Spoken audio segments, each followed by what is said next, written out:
Hindi, kasi nga tinanggalan mo siya na isang elemento ng fire which is yung fuel. And then, sir, pasok po kayo.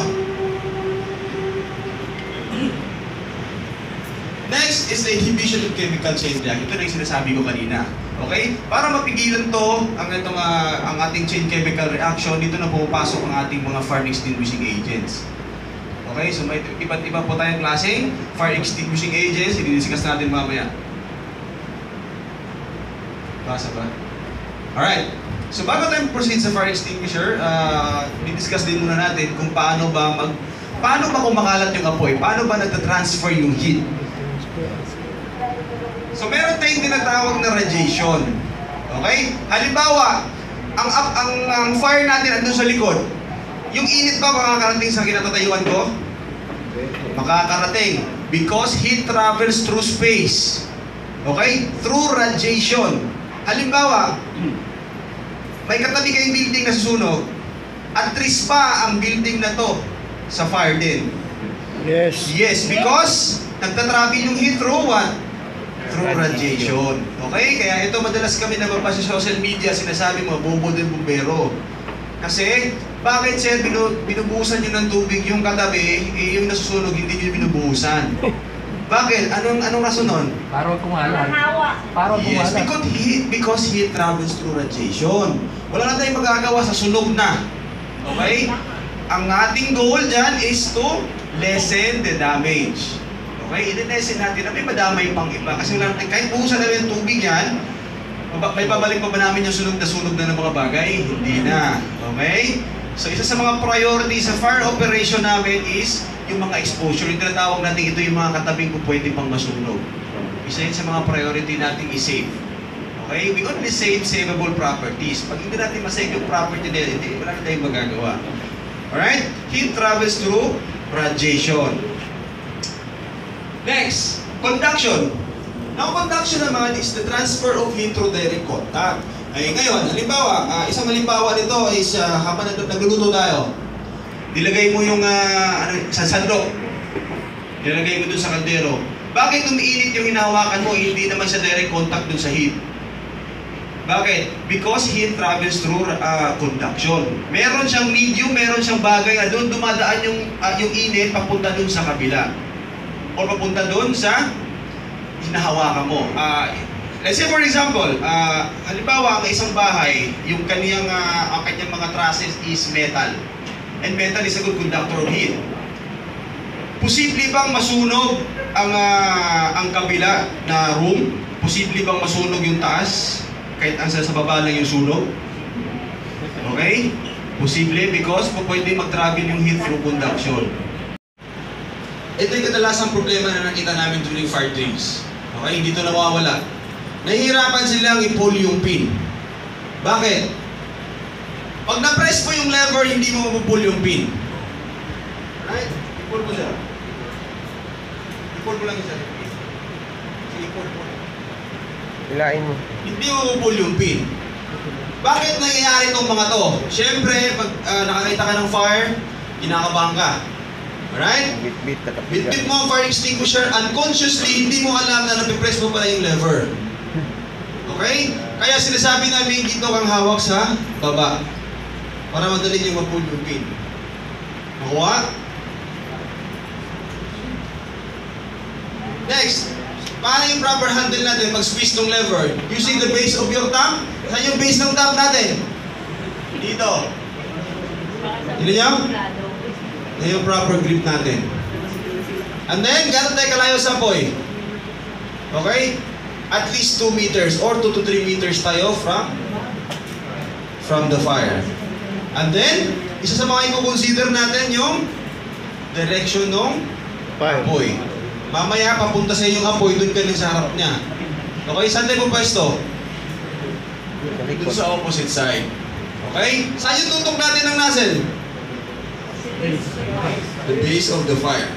Alright? Hindi sa taas, hindi sa gitna, kundi sa base ng fire. And then, napaka-importante, i-sweep natin side to side. Alright? Halimbawa, ito yung madalas kakalimutan yung sweep side to side. I-sweep mo side to side kung saan lang yung apoy. Mamaya, sweep mo kahit walang binugahan mo din. Alright? So, ang ating mga fire extinguisher, meron niya mga parts. Okay? Kaya sinabi ko kanina, ito yung ating tinatawag na lever. Ito yung tinatawag natin na hose, nozzle. Ito yung cylinder tank niya. And isa sa mga importanteng parts, itong gauge, pressure gauge. Makikita yung ang pressure gauge na may tatlong kulay yan dyan, makikita nyo. May yellow, green, saka may pula. Okay, yung yellow yun yung pointer niya. Ano yung indication pag yung pointer niya nasa green? Ibig sabihin nasa tamang pressure niya yung fire extinguisher. Right? Halimbawa yung pointer na yellow niya nasa kaliwa, nakalagay dyan recharge. Ano ibig sabihin nun? Pwede ba gamitin ang kulang sa charge ng fire extinguisher? Hindi. Mamaya paggamit mo, andun yung fire, at least 3 meters ka, tumulo lang dun yung extinguishing agent yung sa harap mo. Alright? Nakalagay din yan sa right na part niya is overcharge. Maganda bang gamitin ang overcharge ng fire extinguisher? Hindi. Alright? Bakit hindi? Delikado yun, baka natama sa mukha mo, sobrang lakas ng pressure. Alright? Questions about fire extinguisher? Yes, sir. Paano ba sa kanya overcharge? Ay, yes, sir. Pagka itong pointer niya na kulay yellow, makikita niyo dyan. Pag andito yan, wala sa green na part niya, andito sa left side, nakalagay dyan recharge. Okay, ano gagawin natin pag nakalagay sa recharge? Tawagan na yung supplier at papalitan nyo, kasi may warranty naman to. Okay? Pag nakalagay yung pointer na yan na kulay yellow sa right side, nakalagay din overcharge, yun yung malalaman, sir, na overcharge yung inyong fire extinguisher. Yes, sir. Basically, hindi siya safe gamitin. Alright? Walang tanong sa fire extinguisher?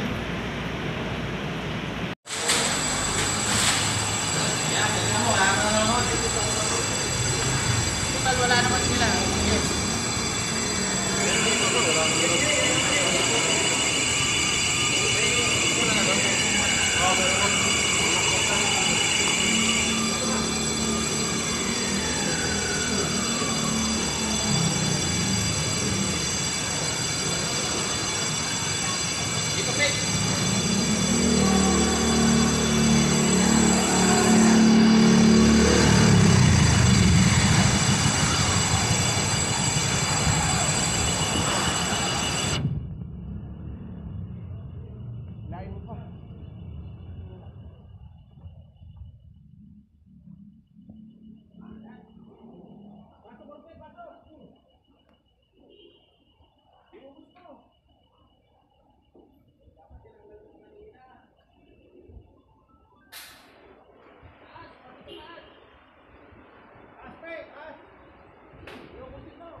Hintayin mo muna dong makakalit.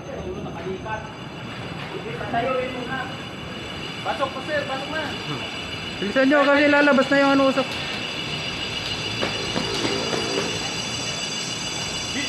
Tinakbo na. Alam na kung saan dadalhin, ano?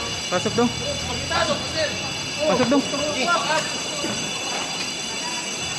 Spray, spray. Buksan mo na. Open! Meron na?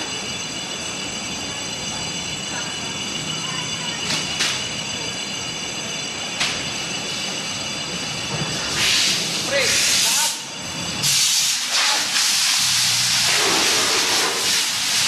Pasok na, habang taas mo, master. Habang kumapasok kayo.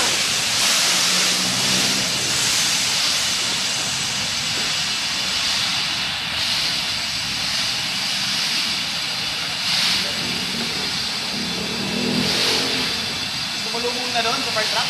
Meron na sir, tumunog na.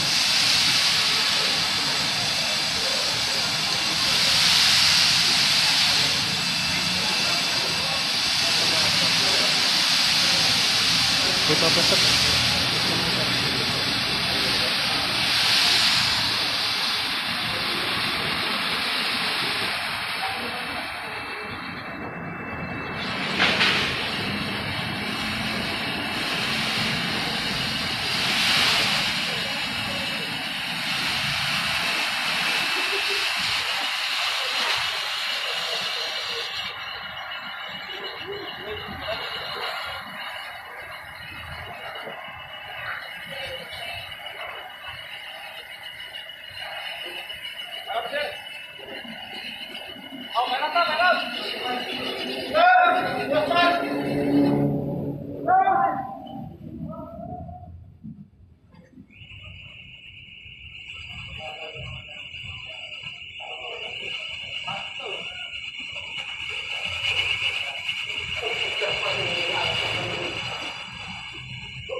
Ano ngayon ang tinanggal natin?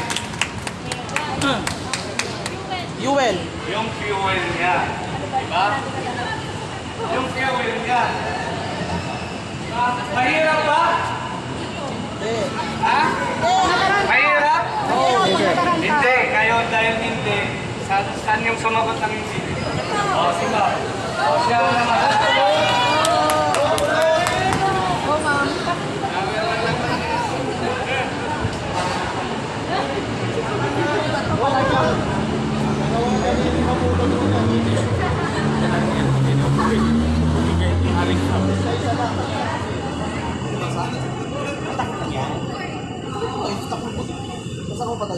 Kusang mamatay yan kahit hindi na.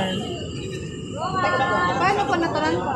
Hindi na masasara yung Bigyan mo na yung towel. Kahit hindi mo na i-off. yung tubig na may towel. Pabaliktad mo kasi yung hangin.